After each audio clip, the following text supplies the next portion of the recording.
Dan kali ini saya akan membahas tentang hijab atau mata batin. Assalamualaikum warahmatullahi wabarakatuh. Saya dengan Anggra Putri Tania. Jangan lupa subscribe, like, komen channel YouTube.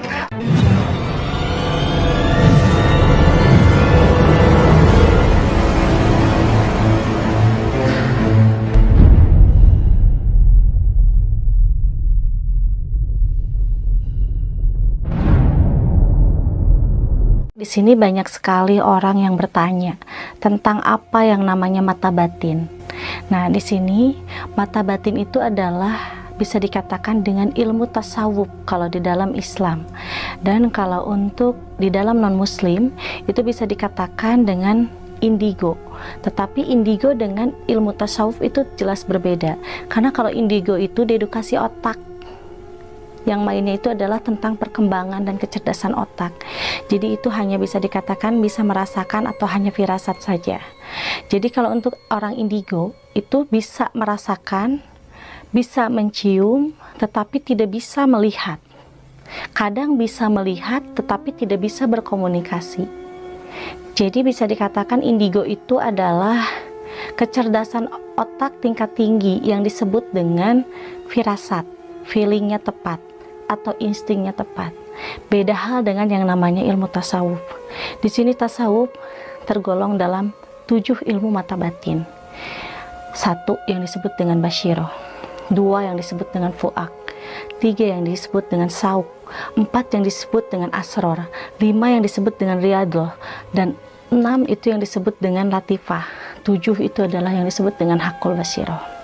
Nah, di sini sahabat IMP, kita harus bisa membedakan mana orang yang mempunyai mata batin, mana orang yang mempunyai kepekaan, mana orang yang mempunyai insting atau feeling, itu disebut dengan indigo. Tetapi mata batin itu adalah yang disebut dengan 7 yang barusan saya sebut. Barusan saya menyebut 6 diantaranya ya. Dan di dalam Quran surat Al-Hajr ayat 75, bahwa orang mukmin golongan al-mutawasimin, beliau-beliau akan bisa melihat kejadian apa yang akan terjadi di masa depan. Karena beliau meliputi 6 diantaranya yang tadi saya sebutkan di dalam ilmu tasawuf. Tasawuf itu meliputi tentang hal-hal ilmu batin, meliputi tentang hal-hal penerawangan, meliputi tentang hal-hal gaib yang bisa dilihat dengan gaib nisbi. Nah, jadi di sini kita nggak boleh terkecoh. Orang banyak yang bilang, apakah bisa seseorang dibuka mata batinnya oleh orang lain? Jelas tidak bisa. Karena yang bisa membuka mata batin adalah diri kita sendiri. Kita harus bisa mencari jati diri kita sendiri dengan cara apa? Bertaubat, membersihkan hati dari hati yang kotor, jauhi iri dengki, jauhi hasad, dan kita pun juga harus bisa mempunyai hati yang tulus, ikhlas. Kadang yang disebut dengan mata batin itu terletak di mana? Mungkin orang lain bilang mata batin itu ada di dalam kolbu. Itu salah. Mata batin itu ada di depan muka otak, terhalang oleh antara tulang hidung kanan kiri dan tulang halis kanan kiri. Itu yang disebut dengan mata batin. Makanya di situ, di saat kita memusatkan pikiran, memusatkan hati, kita dari hati akan naik ke atas otak kita, dan otak kita di situ akan berpantang dan juga akan berpegang teguh dengan keyakinan kita. Makanya di situ seseorang yang mempunyai mata batin akan banyak berpikir, akan banyak belajar, akan banyak memusatkan antara hati dan pikiran agar mencapai ke dalam satu tujuan. Yang disebut dengan meditasi itu salah satunya untuk bisa membuka mata batin agar bisa mencapai satu tujuan apa yang akan kita lihat. Mungkin yang mempunyai ilmu tasawuf atau mata batin itu bisa melihat sesuatu yang akan terjadi, tetapi hanya satu yang tidak bisa dilihat, itu adalah takdir, yaitu kematian. Sesungguhnya kematian hanyalah milik Allah Subhanahu wa Ta'ala. Mungkin kita akan menjelaskan salah satu diantaranya atau 2 diantaranya ya. Yang disebut dengan basyiroh itu kita kan bisa mendeteksi seseorang di dalam hatinya sedang berkata apa, di dalam pikirannya sedang memikirkan apa, dan juga kita bisa mendeteksi kebohongan seseorang itu. Contoh, misalkan kita lagi berhadapan dengan satu orang, dan satu orang itu berbicara A, ternyata di dalam hatinya B. Yang mempunyai basyirah itu pasti akan tahu orang ini berbohong. Tetapi kita yang mempunyai basyirah itu tidak boleh mempunyai sifat ujuk riya takabur. Kita pura-pura nggak tahu aja. Sesungguhnya yang tahu adalah dirinya dia sendiri dan juga Allah Subhanahu wa taala. Kita tahu tapi kita tidak berhak untuk menyebutkan. Terus fuak. Puak itu apa sih gitu kan? Puak itu adalah orang yang bisa mendeteksi tentang prediksi yang akan terjadi di masa depan. Asror, apa itu asror? Asror itu adalah kita bisa melihat tentang hal-hal gaib yang disebut dengan gaib nisbi. Contoh, kita bisa melihat adanya karuhun kita datang ya. Kita bisa melihat juga orang yang mati gentayangan yang ingin disempurnakan, itu kita bisa berkomunikasi. Nah, riyadloh itu apa gitu kan? Riyadloh itu bisa kita mendeteksi orang-orang yang memang mempunyai hati yang buruk terhadap kita. Contoh, kita kenal dengan orang dan orang itu berada di seberang lautan. Nah, orang itu lagi membicarakan kita. Kita yang mempunyai riyadloh itu kita akan tahu, akan bisa mendengar seseorang itu membicarakan kita tentang apa? Tentang hal buruk. Nah, latifah itu apa? Kita akan bisa mendeteksi orang-orang yang memang mempunyai niat dan tujuan baik terhadap kita. Di situ kita patut untuk bisa membantunya. Jadi gini, orang yang meminta syariat kepada orang yang mempunyai ilmu tasawuf itu harus mempunyai hati yang ikhlas. Jangan pernah pamrih, karena dengan meminta syariat kepada orang yang punya ilmu tasawuf, Allah Subhanahu wa taala akan mengabulkan. Hakikat tetap kita kepada Allah, tetapi syariat itu diwajibkan adanya orang tasawuf. Karena apa? Itu untuk membantu orang-orang yang membutuhkan. Nah, di situ dengan satu syarat, harus saling ikhlas. Kalau kita meminta tolong, meminta bantuan kepada orang ilmu tasawuf, tidak mempunyai hati ikhlas, jelas semua tujuannya tidak akan dikabul oleh Allah Subhanahu wa taala.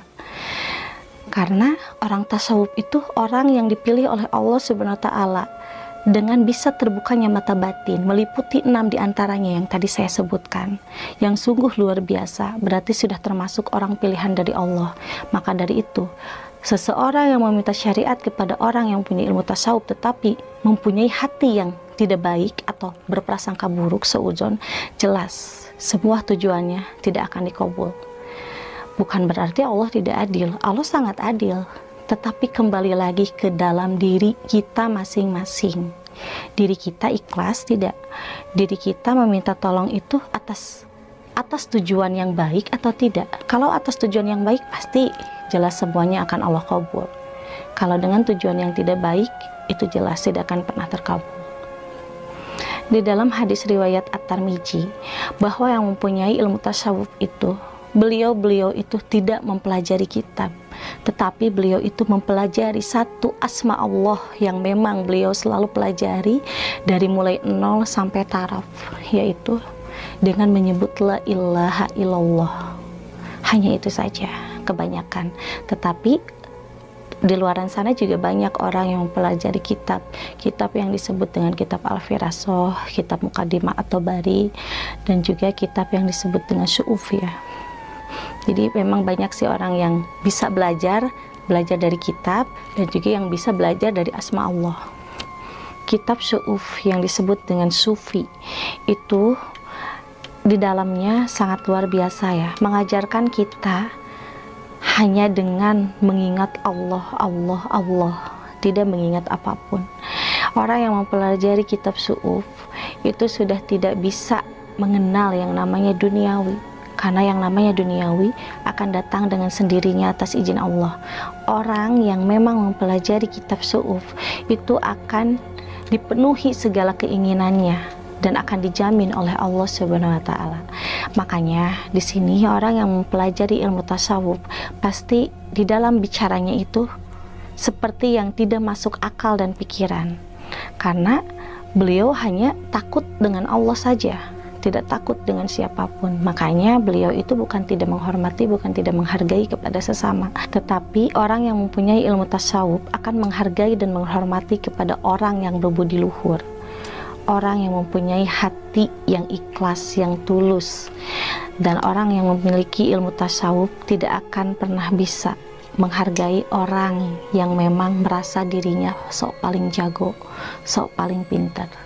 Nah, di sini kita harus bisa membedakan mana orang yang benar-benar mempunyai mata batin dan mana yang tidak. Sebelum kita bisa menebak orang lain, kita harus bisa menebak diri sendiri dulu. Dan sebelum kita bisa memprediksi alam, kita pun juga harus memprediksi tentang keburukan kita dulu. Sebelum kita bisa memprediksi kesuksesan orang lain, kita pun juga harus bisa sukses dulu. Sukses itu dalam arti kata banyak ya. Kalau kita jabarluaskan, bukan berarti kita harus sukses dalam materi saja, tetapi kita harus sukses dalam ilmu, karena ilmu adalah segalanya. Ilmu yang bisa mendatangkan kemanfaatan ke dalam diri kita. Ciri-cirinya itu tidak pernah memperlihatkan bahwa dirinya pintar, tidak pernah memperlihatkan bahwa dirinya punya segalanya ilmu yang Allah berikan. Tetapi yang mempunyai ilmu tasawuf itu cenderung dengan orang yang masa bodoh, pura-pura bodoh dan pura-pura tidak tahu. Bahkan orang yang mempunyai ilmu tasawuf lebih mengucilkan dirinya sendiri dengan senang ujlah. Dan yang mempunyai ilmu tasawuf pun juga di sini kadang orang menyangka bahwa orang itu adalah gila, padahal bukan gila. Beliau itu bisa dikatakan gila karena gila akan kecintaannya kepada Allah Subhanahu wa Ta'ala, tetapi tidak gila dalam masalah hal duniawi. Dan ciri-cirinya itu pasti tidak akan memperlihatkan. Contohnya berpakaian seperti preman gitu kan, padahal dirinya itu salah satu orang pilihan dari Allah karena menguasai ilmu tasawuf sampai taraf.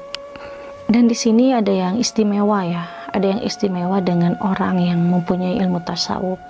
Jadi beliau itu hanya takut kepada Allah Subhanahu wa Ta'ala dan tidak pernah takut kepada siapapun.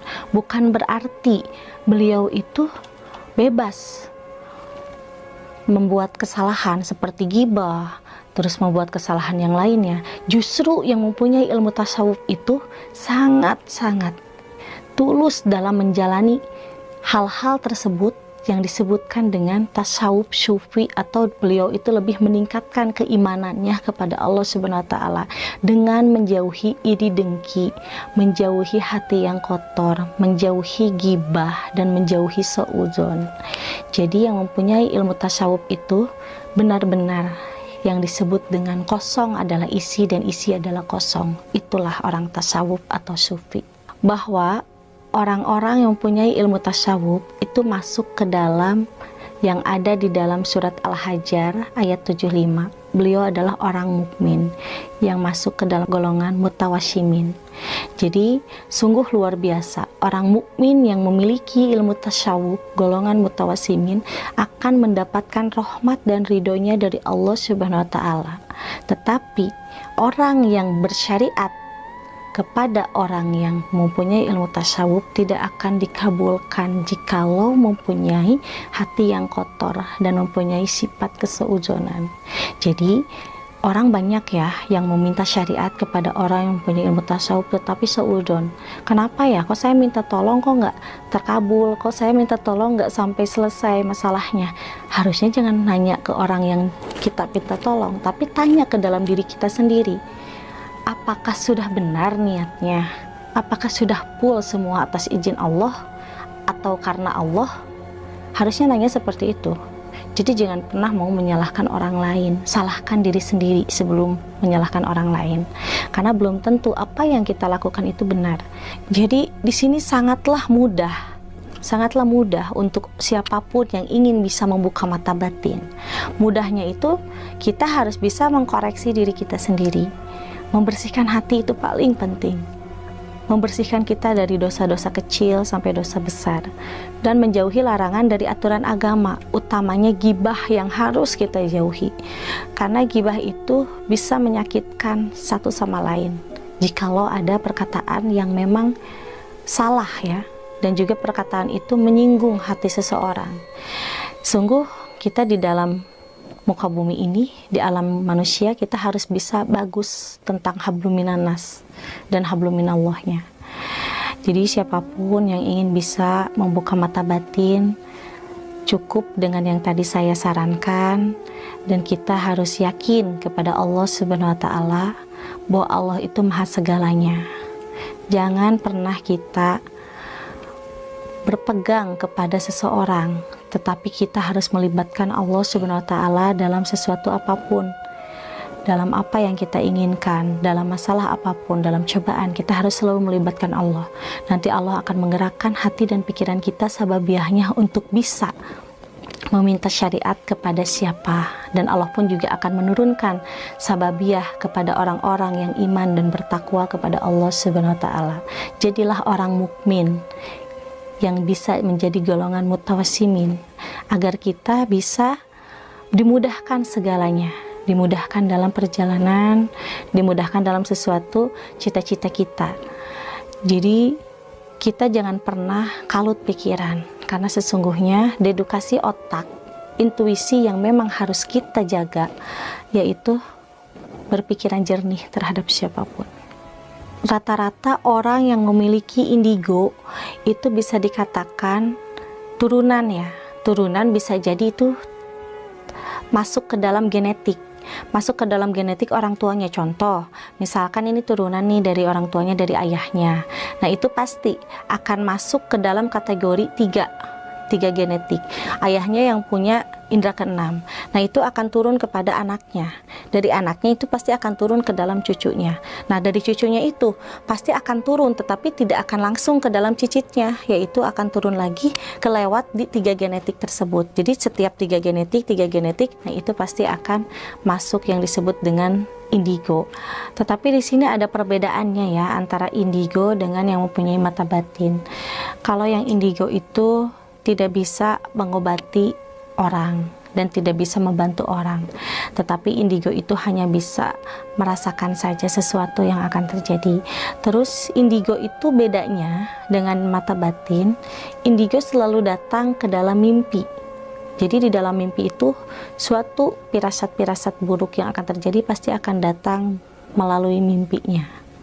Tapi yang mempunyai mata batin itu bisa memprediksi apa yang akan terjadi dengan asma-asma Allah yang dibacanya. Yang mempunyai mata batin itu bisa membedakan antara jin korin atau bukan. Itu kuncinya ada di ayat sekian di dalam Quran surat Al-Fatihah. Tetapi kalau untuk yang indigo itu tidak bisa membedakan antara jin korin atau bukan, karena tidak mempunyai kunci doa yang memang ada di dalam Quran surat Al-Fatihah tadi. Jadi yang indigo itu hanya bisa merasakan dan melihat saja, tidak bisa berkomunikasi dan tidak bisa membedakan. Makanya dua perbedaan tersebut kita juga harus bisa melihat ya, harus bisa juga membedakan mana yang indigo dan juga mana yang mempunyai mata batin. Yang indigo juga bagus, karena bagusnya itu bisa jaga-jaga ya, bisa berjaga-jaga kalau akan terjadi sesuatu hal buruk yang menimpa dirinya. Jadi dia bisa waspada dari sebelumnya. Nah, kalau yang mempunyai mata batin itu pasti 3 tahun sebelum terjadi itu pasti akan bisa mengetahuinya, karena dengan barokah asma-asma Allah yang sering diamalkannya. Penjelasan dari saya tentang mata batin dan indigo mungkin cukup sekian. Insya Allah kedepannya saya akan membahas lagi tema yang lainnya. Saya pamit undur diri. Wassalamualaikum warahmatullahi wabarakatuh.